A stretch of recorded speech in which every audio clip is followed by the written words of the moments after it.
Boa noite, pessoal. Bom estar aqui com vocês.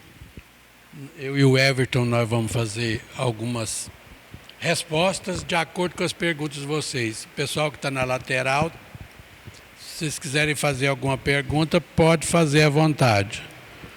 Porque caso a gente saiba responder, a gente responde. Caso não saibamos, a gente deixa para depois.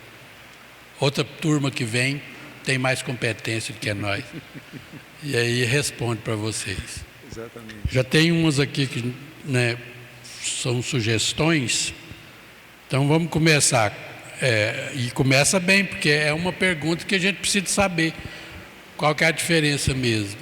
Qual a diferença entre espírito e alma? É simples. Quando a gente estuda a introdução do Livro dos Espíritos, a gente percebe que o espírito é quando a gente está fora do corpo físico.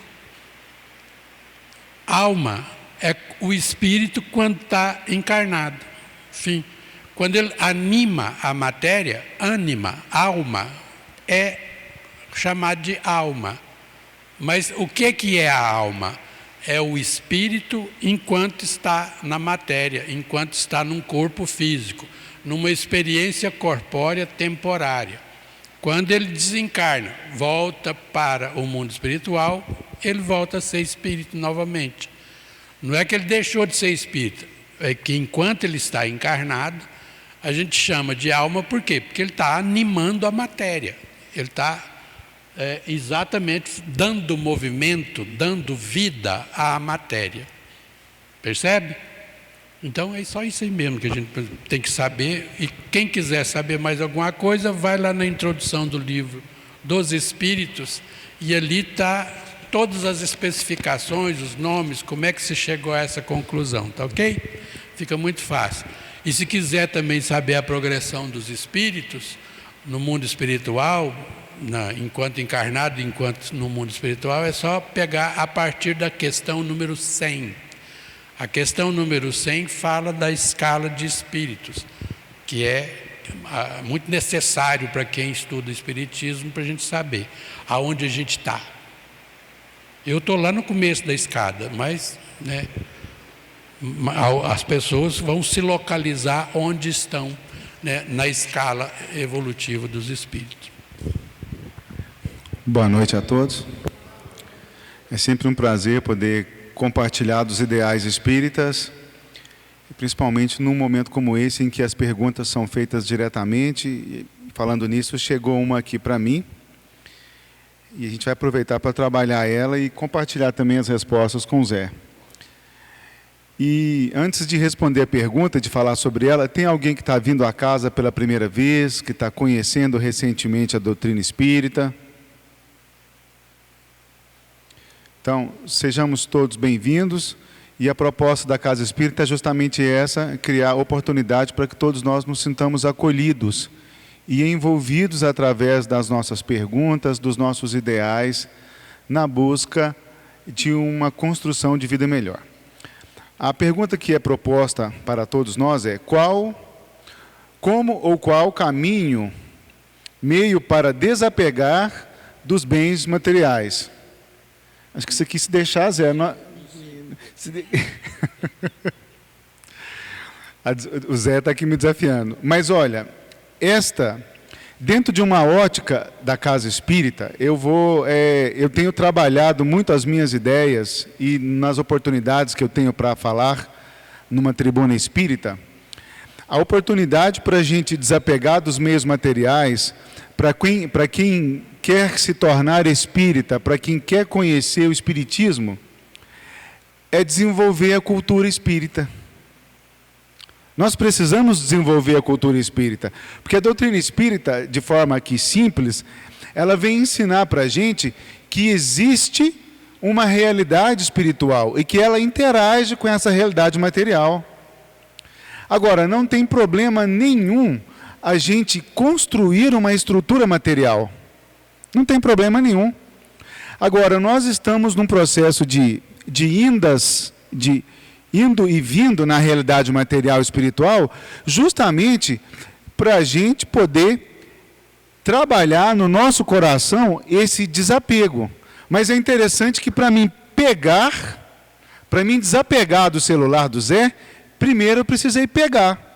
Então nós estamos vivendo uma experiência material para a gente poder dar valor e entendimento e compreensão a uma realidade espiritual.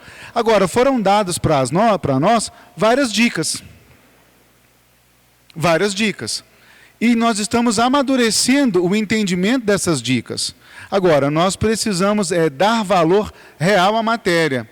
Porque anestesia é um recurso da matéria, microfone, proteção, ventilador, recurso midiático, veículo para poder chegar aqui num dia de chuva, avião para poder transportar. Então, tudo isso são recursos para que a gente possa construir de forma digna uma experiência, uma vivência espiritual. E o Evangelho está cheio de caminhos. A questão aqui não é qual o caminho, mas a questão é se eu estou aceitando as propostas, porque o Evangelho já foi colocado para nós. E aí a gente cria recurso, situação. E olha que nós somos bons para criar recurso, para contornar o Evangelho, para negar o Cristo, mas bater e falar que nós somos cristãos. Então são propostas que são colocadas, agora não são impostas, porque nós temos livre-arbítrio. E aí se a gente for dissertar sobre isso, nós vamos sair daqui 3 horas da manhã. Mas aquele que quer ser o maior no reino dos céus, precisa se permitir o desafio de ser o menor no reino da terra. Porque basta você ler uma obra espírita para entender que todo aquele que sai daqui numa condição, chega no plano espiritual sendo convidado pela própria consciência a rever seu comportamento. Então, quando eu falo da cultura espírita, é para a gente vir estudar, conhecer, entender, exercer a caridade na visão espírita. Então, se a gente desenvolver no nosso coração a cultura espírita, a gente já vai começar a caminhar na direção desse desapego. Se você quiser completar. Eu estou treinando assim também. Eu treino primeiro a entender o valor intrínseco das coisas materiais, para depois fazer delas um trampolim para que eu aprenda a ser cada vez mais um espírito melhor. Posso compartilhar uma experiência aqui? Pode. Quando eu tinha meus 16 anos de idade, eu tinha um professor de português chamado Antonino. Talvez alguns aqui lembrem dele. E eu era católico, coordenava o grupo de coroinhas lá na comunidade do bairro Icaraí, que alguns aqui devem conhecer. E conversando com o Antonino e estudando as questões da Bíblia, ele falou assim comigo: você precisa conhecer o Espiritismo. E aí eu peguei e fiz o nome do Pai umas 30 vezes na aula de português. E ele falou assim comigo, mas eu falei, aí conversando com ele, e ele com todo o jeito que ele tinha, colocar as palavras, ele falou assim, mas você precisa procurar tal lugar. Era a Casa Espírita Maria de Nazaré, lá na rua São Paulo, no extinto prédio da loja maçônica, que hoje é um estacionamento do lado da Câmara lá. E ele falou assim comigo, vai lá e procura o Zé Amaral. Isso era final da década de 80. E eu passei 6 meses frequentando a Casa Espírita para encontrar esse tal de Zé Amaral, e eu nunca encontrava esse Zé Amaral. Nunca. Num belo dia, numa reunião à noite que tinha lá, acho que era na quarta-feira, lá naquela salazinha, o Márcio deve lembrar como é que era lá. E aí eu encontrei o tal de Zé Amaral lá, e aí eu fui fazer uma pergunta para ele. E quando eu cheguei para fazer uma pergunta, eu não tinha palavra, eu não tinha voz. Eu descobri que eu não estava indo lá para procurar o Zé Amaral, eu estava indo para conhecer a doutrina. E talvez na vida da gente acontece assim, às vezes a gente recebe um convite e a gente vai entender a proposta do convite, a natureza dele, quando a gente se permitir viver a experiência. Exato. Né? E hoje estou aqui sentado, é um prazer. Aliás, é um desapego. A gente tem que se desapegar das figuras humanas, mas nos apegar ao que elas podem nos ensinar no caminho de entendermos como espíritos. Quando a gente se apega às coisas temporárias, é muito fácil da gente cair em sofrimentos e descaminhos. Isso Sócrates já dizia 460 anos antes de Cristo. Toda vez que a gente se encarna, ou toda vez que a alma encarna para considerar qualquer objeto, ela fica meio que ébria, se apega às coisas temporárias, e aí, nesse estado, se chama de sofrimentos, descaminhos. Então, tudo na vida da pessoa vai ficar num rebote de temporalidade. Ao contrário, quando ela se apega àquilo que em igual essência é igual a ela, como alma, como espírito, nesse momento acabam os seus descaminhos, e a esse momento a gente chama de sabedoria. Ou seja, 460 anos antes de Cristo a gente já tinha mais ou menos essa referência. Obviamente, a gente precisa de usar a materialidade, porque a gente precisa de vir para cá, porque é uma necessidade a gente vir para cá para exercitar tudo que a gente aprende enquanto espírito. E é interessante, porque tem um livro escrito por Herculano Pires que conta a saga do espírito na matéria. E aí ele vai dizer o seguinte, logo nas perguntas iniciais, ali logo após a introdução, o livro chama O Espírito e o Tempo. Isso. E aí ele vai dizer o seguinte, que por que para nós, os espíritas e os adversários do espiritismo, mas a pergunta nesse momento eu vou voltar para nós, os espíritas, porque Kardec escreve a obra espírita e transcorre ela de forma muito organizada. Então, todo o Pentateuco kardeciano, as revistas espíritas, muito bem escritas, muito bem posicionadas. E aí ele pergunta, por que nós temos dificuldade, então, de entender? Por que nós temos dificuldade, então, de encontrar os caminhos? Ele vai dizer que o Espiritismo ele é fruto do tempo. O entendimento dessa obra, o entendimento dessa estrutura de construção das ideias que são naturais. Você observa que a construção das ideias espíritas ela é horizontal, ela é composta por vários espíritos, em diversas obras, diversas épocas da humanidade. Até antes mesmo de surgir a doutrina espírita, já existia a atuação dos espíritos. Ou você acha que nas reuniões mediúnicas os espíritos só foram socorridos quando começou Kardec a organizar na Sociedade Espírita Parisiense? Não. Então ele vai dizer que o espiritismo é fruto do tempo. E a gente precisa se permitir tempo. A gente precisa se dedicar a isso. Precisa se permitir vir num estudo, participar de um ideal, para a gente se permitir esse mecanismo. Porque aí a gente vai vencer as etapas na nossa intimidade. E aí são outros assuntos para outro momento. Mas a gente precisa entender que é fruto do tempo. Aliás, pode ser que você, ao ser convidado lá atrás para o Espiritismo, você teve preconceito, você fez o nome do pai, como aconteceu comigo, você dava a volta na rua, e aí depois as circunstâncias e o tempo foram te conduzindo, e hoje você vem com naturalidade, e de repente faz até pergunta, né? Você foi melhor que eu, porque eu passei... Quando eu comecei a falar em centro espírita, o pessoal falou assim, você vai, mas cuidado com o centro, porque você tem que entrar num centro de mesa branca. Era ignorante total, aí... Primeira vez que eu entrei num centro espírita, no dia... Hoje está fazendo o quê? 46 anos, não, 56 anos, porque foi em 80... Foi em 1980, certinho, janeiro de 1980. Aí quando eu entrei no Centro Estudante do Evangelho, tinha uma caceta de uma mesa preta lá. Meu Deus, demorei tanto para entrar no centro, ainda entro no centro errado. Até entender que não tinha nada a coisa a ver com a outra, porque os preconceitos, né, a gente vai adquirindo os mitos da nossa vida, completamente enganados, e aí quando a gente começa a entender que não tem nada a ver, centro de mesa branca, azul, preta, não importa, mesa só serve para uma coisa, ficar mais confortável para a gente operar aqui o nosso trabalho, só isso. Mesa serve igual mesa da nossa casa, cozinha. Só conforto. Não tem nenhuma conotação a mais do que isso. Bom, mas vamos responder as perguntas de hoje, senão nós vamos enlerando uma pergunta atrás da outra, um comentário atrás do outro. E tem pergunta de hoje aqui, ó. Existe destino ou tudo é livre-arbítrio? Existe destino porque o destino nosso é evoluir. É a perfectibilidade.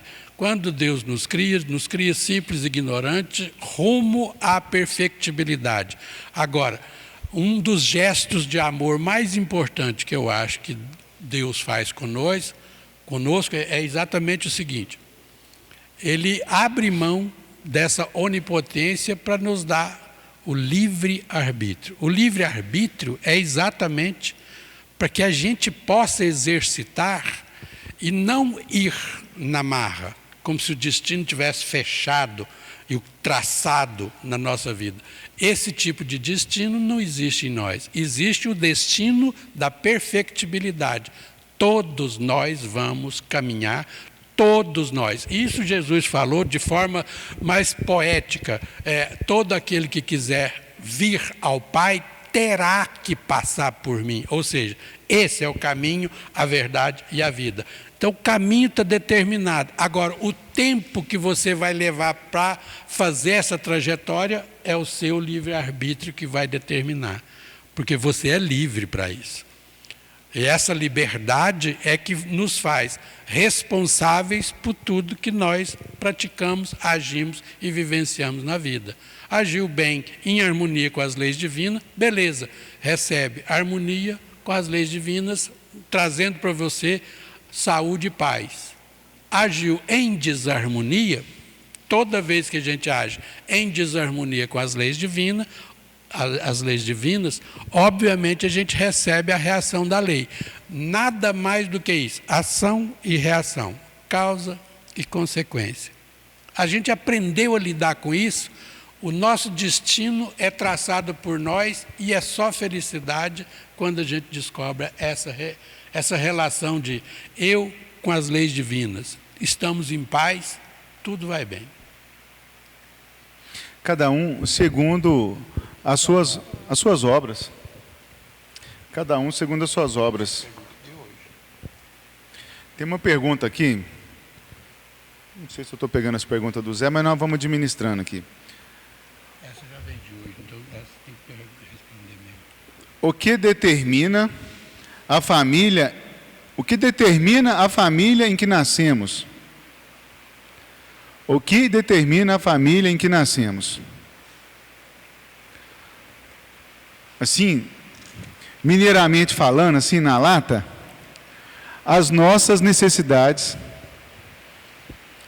aquilo que a gente precisa alinhar com o Pai, está ali naquele grupo.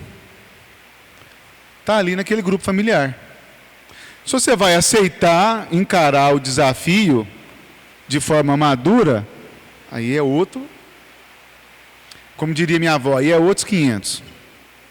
Mas a gente precisa entender que, dentro dessa ótica de livre-arbítrio e da onipotência divina, abrir mão para que você construa, para que eu construa, nós construamos a nossa experiência, existe um planejamento. Nós não estamos aqui à toa.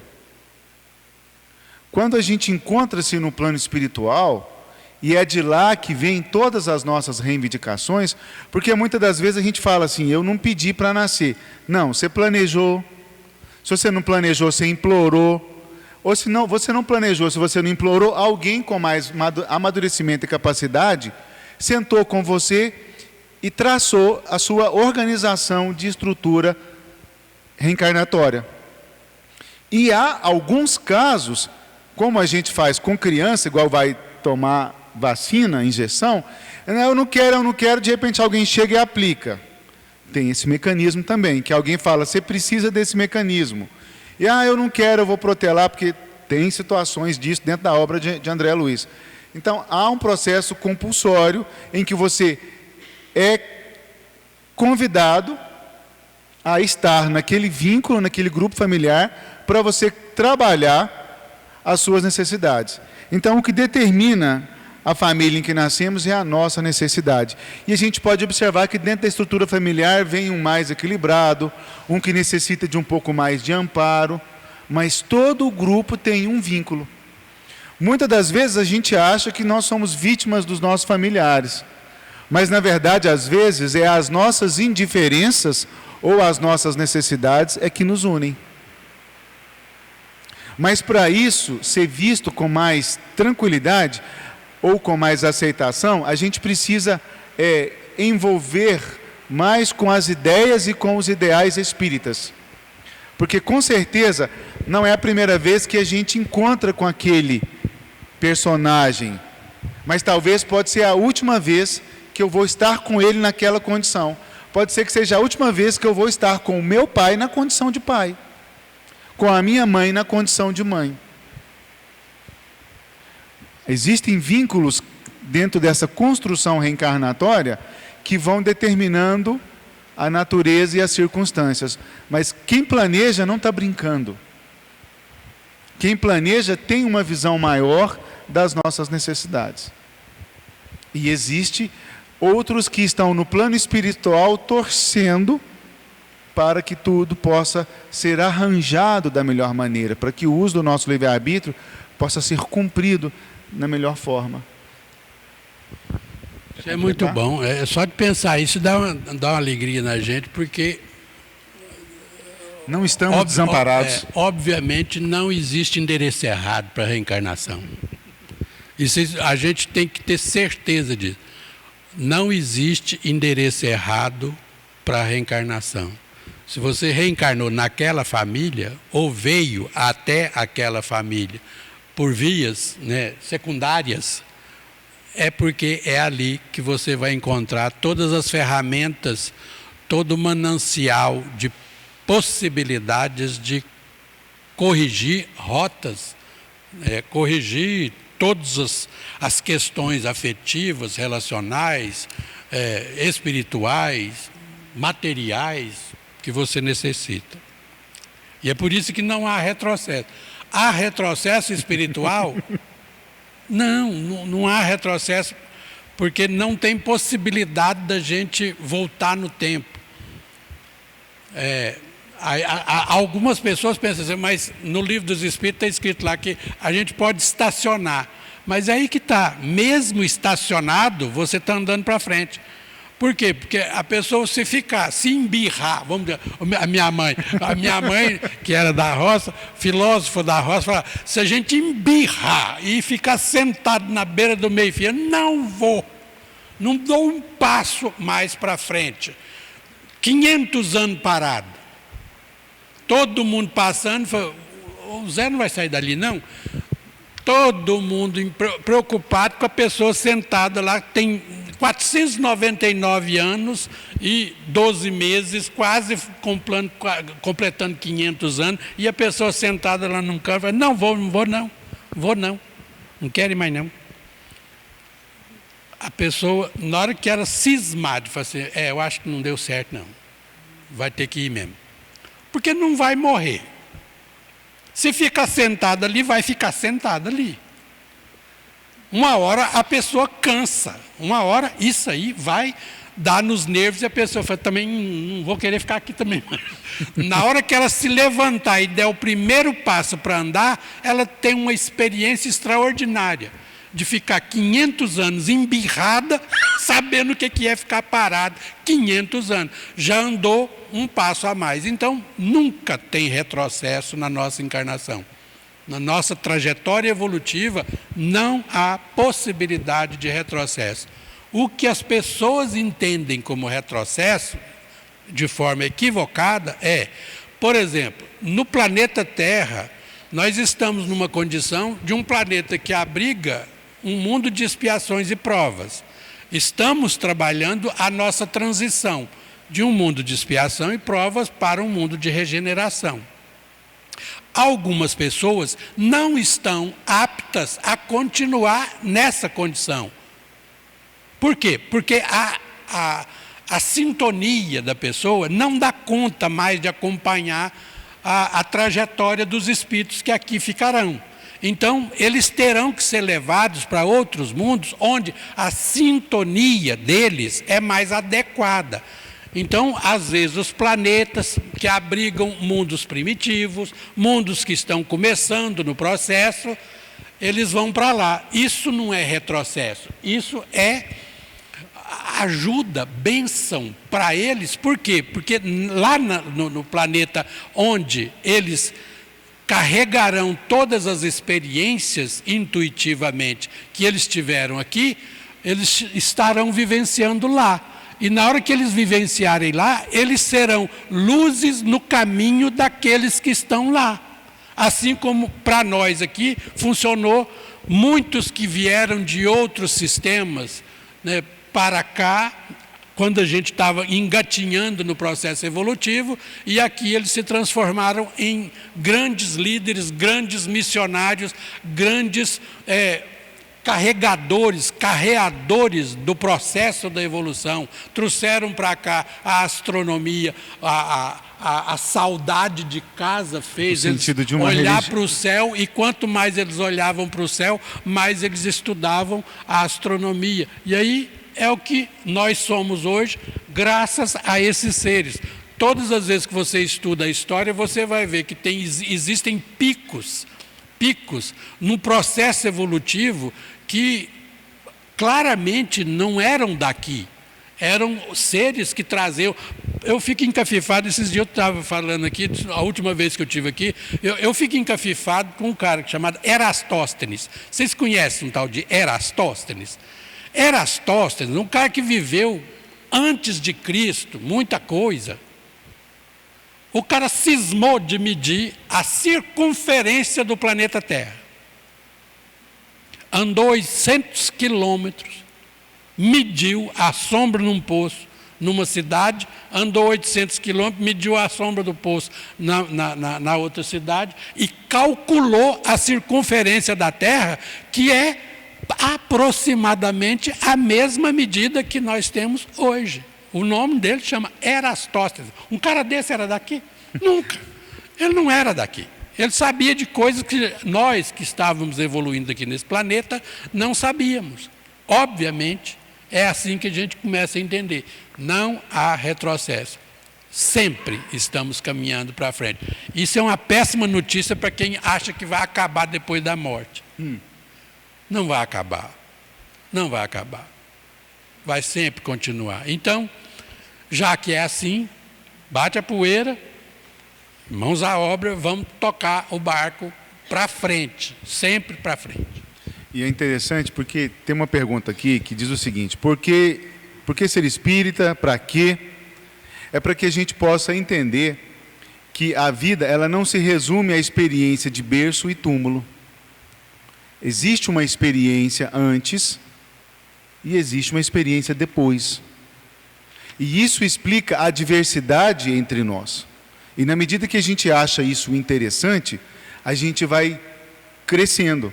Nós, por comodismo e zona de conforto no enfrentamento ou na construção da nossa relação com a materialidade, a gente busca os iguais. Mas, na verdade, a gente cresce na adversidade.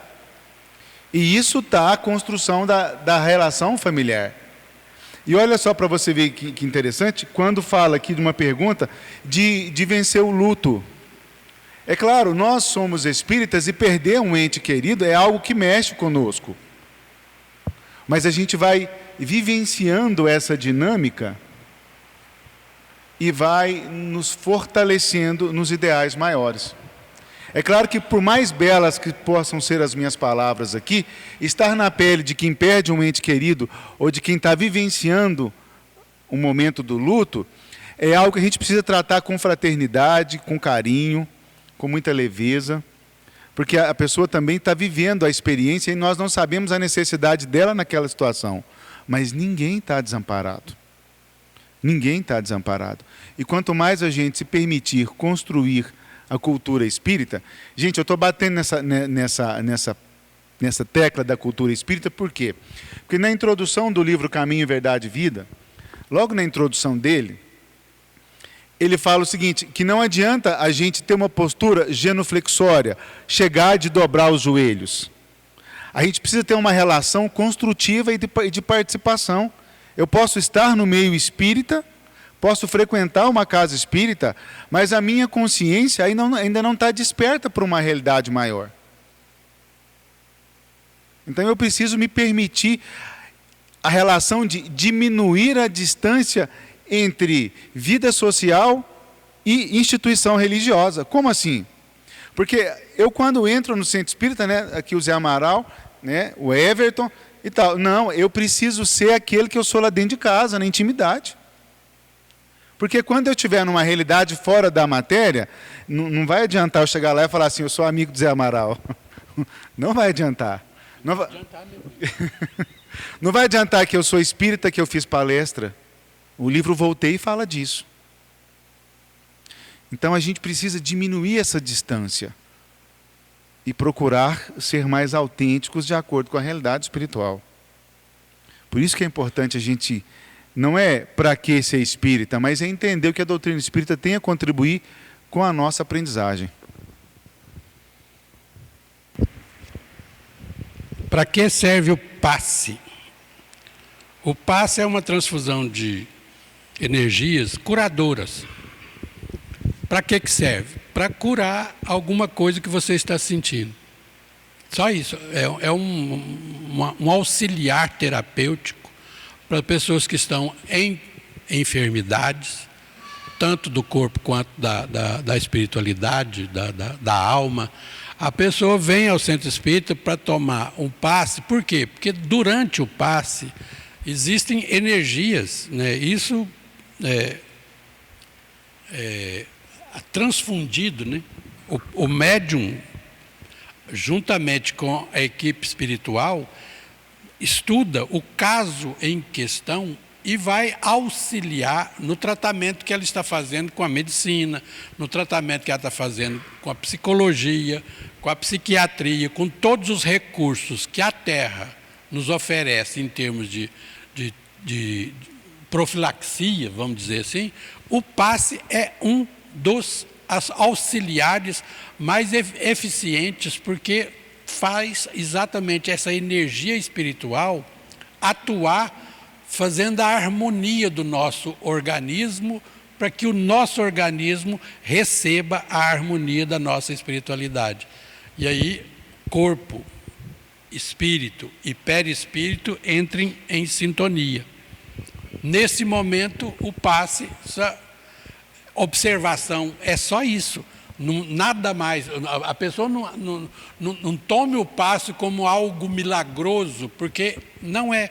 É apenas a necessidade de fazer com que, naquele momento em que você está ali, você está movimentando através da prece, através das suas orações, recursos que a espiritualidade analisa e vê o que é melhor para você.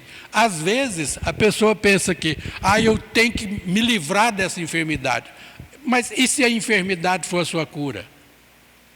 A espiritualidade é que vai determinar o que é melhor para você. Às vezes é te dar um alívio por determinado momento, mas não deixando a enfermidade trabalhar a sua cura espiritual. Às vezes, as nossas enfermidades, na maioria das nossas enfermidades, elas são as nossas curas. A cura espiritual. Porque o que importa mesmo ser curado é o espírito.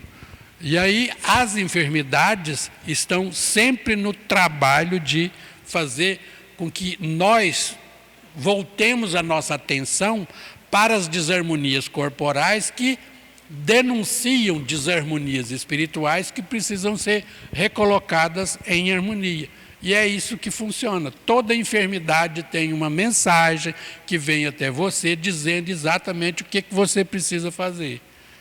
E aí o passe é um recurso extraordinário para te ajudar a entrar nessa sintonia de autocura. Um aspecto interessante é porque há uma construção nesse mecanismo. Por que uma construção? Porque a espiritualidade está para ajudar, mas existe uma construção do mérito nosso. Teve uma determinada, eu não estou lembrado, Zé, no dia que foi exatamente, mas é uma ciência, o passe é uma ciência. Mas para ser ciência comprovadamente, como a gente estuda nas universidades ou nas academias, precisa dar o mesmo resultado em todos os lugares para ter o mesmo caminho. Só que como que se mede, se é que eu posso falar assim, ou como que se mensura a minha relação com a espiritualidade?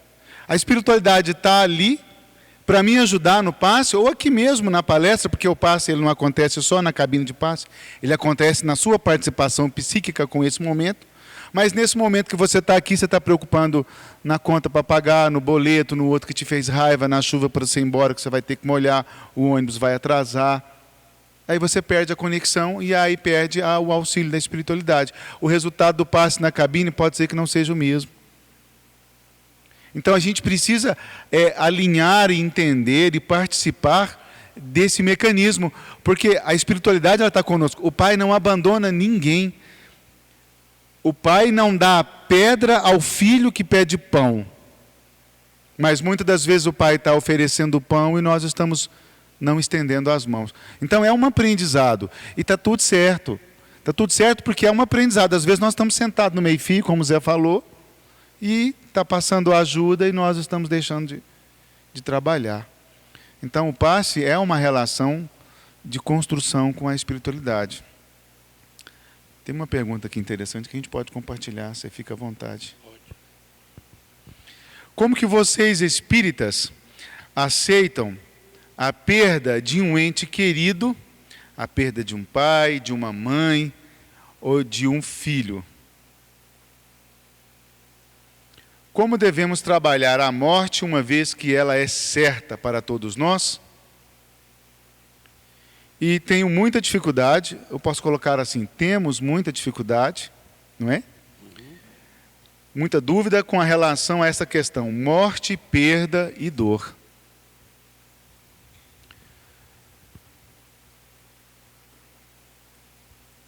Realmente é difícil. Hã? Agora, quanto tempo vocês têm aí? Nós vamos até 00:30?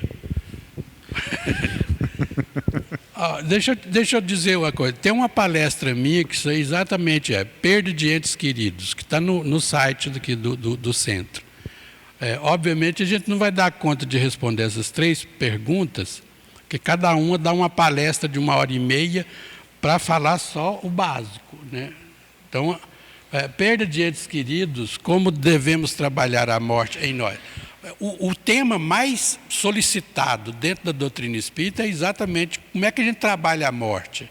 Primeiro, aprendendo a viver. Quem é que morre bem? Aquele que vive bem.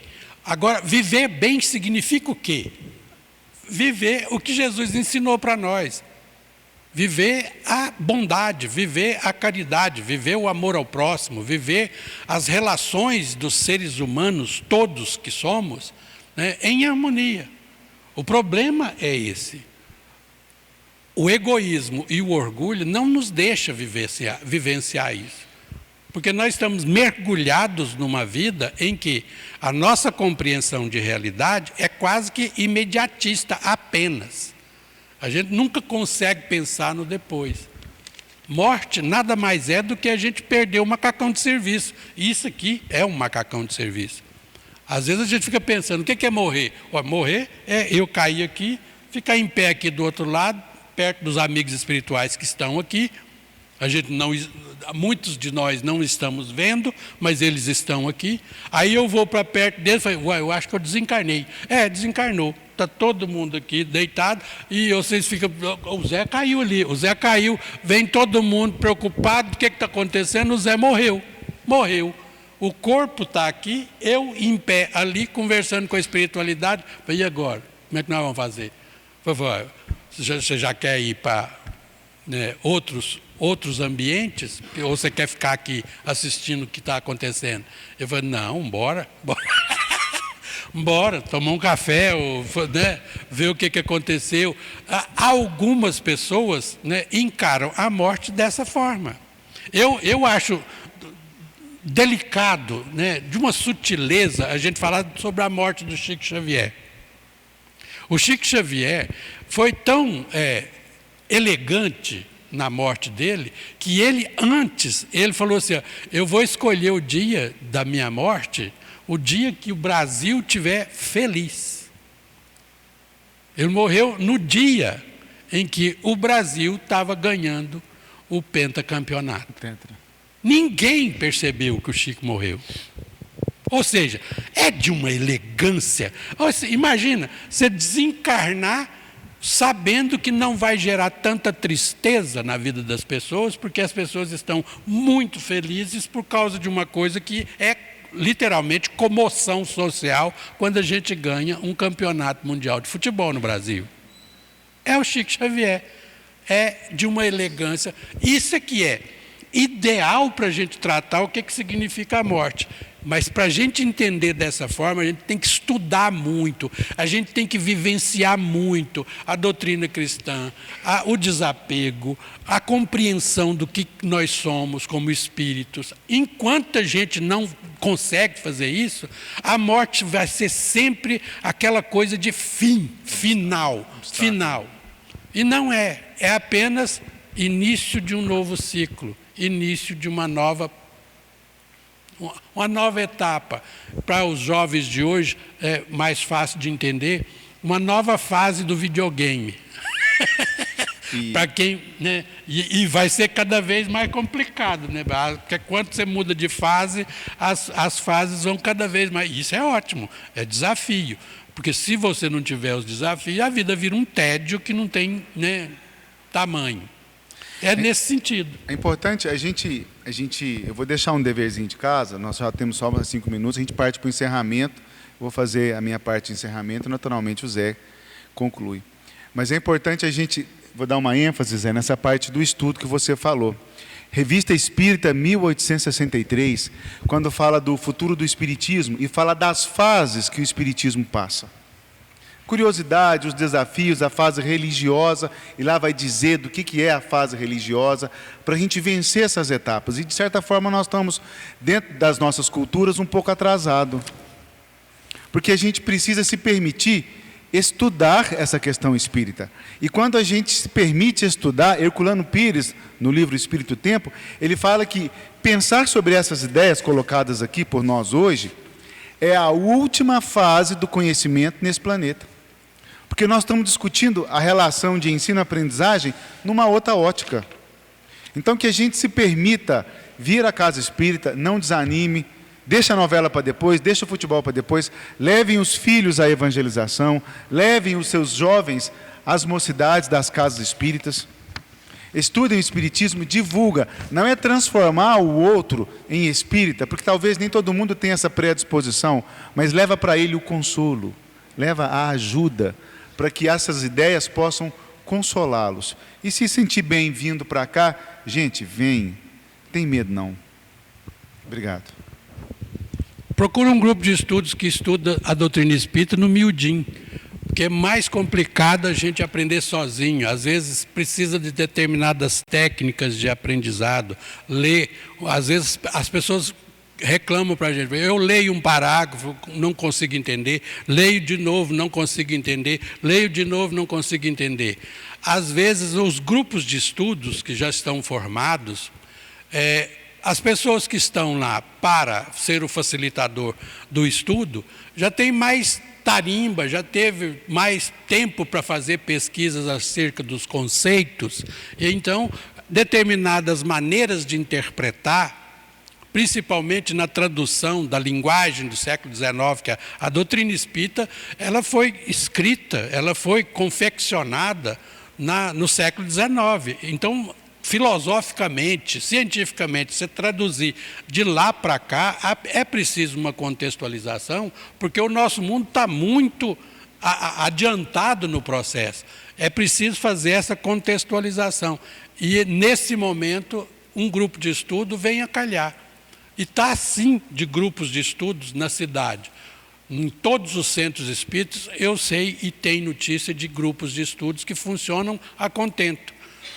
Palestras é muito bom, mas o grupo de estudo é bom porque você pergunta, tem resposta e tem, né, uma interlocução mais fácil, e aí a gente procura saber cada vez mais aquilo que nos, né, atormenta nas dúvidas, mas é muito simples para responder às vezes, né, e pessoas com mais experiência têm capacidade de fazer isso. Isso aqui é uma mera tentativa de superar isso, né? Espero que a gente agrade nas respostas, porque às vezes, né, não preparados, né, tomados de supetão numa determinada pergunta, fica muito a desejar as respostas, mas é o que a gente pode oferecer nesse exato instante. Aprendam com a gente aqui e a gente aprendendo com vocês. Cada pergunta que chega é uma informação nova para nós. Eu observo as mudanças do perfil das perguntas ao longo do ano, né? Geralmente, quando é final de ano, início de ano, as perguntas são mais de morte, de não sei o quê, fim de ciclo, ou revoada daquele negócio de o próximo ano eu vou fazer isso, vou fazer aquilo outro. É sempre propostas de mudança, propostas de renovação. Isso é ótimo. Então, vamos aprender a renovar com a doutrina espírita, porque é sensacional o que ela pode fazer para a vida da gente. Boa noite para vocês.